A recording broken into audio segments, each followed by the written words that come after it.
3년 전 서구 암남동 야산 절개지가 집중호우로 무너져 내리는 사고가 있었는데요. 사고 발생 3년이 지난 지금은 어떨까요? 복구가 완료됐어야 하지만 낙석과 붕괴 사고 우려는 여전한 채 방치되고 있는 실정입니다. 박철우 기자가 현장 취재했습니다. 야산에서 토사가 흘러내립니다. 돌덩이와 나무까지 마치 폭포처럼 쏟아져 내립니다.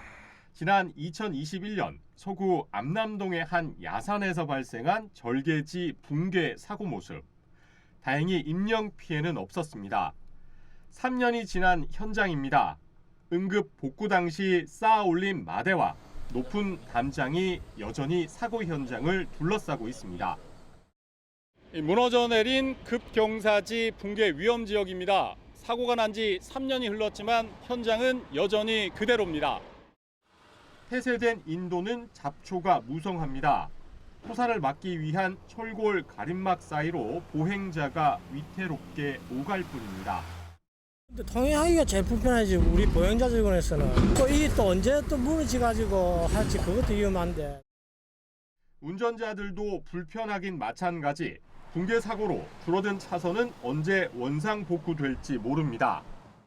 운행할 때 좀 굉장히 위험을 좀 느끼죠. 더 폭도 좁아지고. 가장 큰 걱정은 태풍의 추가 붕괴가 일어나지 않을까 하는 우려. 사고 현장 인근 업체는 혹시 모를 사고에 아예 문을 열어놓고 업무를 볼 정도입니다. 아무리 보호막 쳐고 해도 토사가 흘러내리고 조금씩 붕괴가 되기 때문에 솔직히 현장 입장에서는 사무실 안에 못 있는다고 우리는.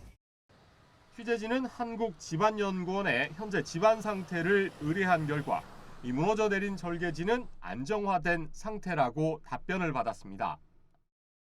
대규모 산이 무너질 리는 없을 것 같고요. 지금 현 상태에서는. 추가적인 발생이 떨어진다 해도 지금 앞쪽에 전면에 그런 방호시설이 있으니까 그게 이제 없으면 문제가 되겠죠. 하지만 붕괴 지역의 경우 지난 2012년 이후 4번이나 산사태가 일어난 자연재해 우려 지역 중 가장 위험한 D등급으로 분류됐습니다. 현재 추가 낙석 붕괴 위험에 대비 응급 복구 완료하였으며 9월 공사 착공 시 위험도가 높은 지역을 우선 정비하여 태풍 등 만일의 사태에 대비할 계획입니다. 낙석이 무너진 곳에 불과 수십 미터 떨어져 있지 않는 또 다른 붕괴지.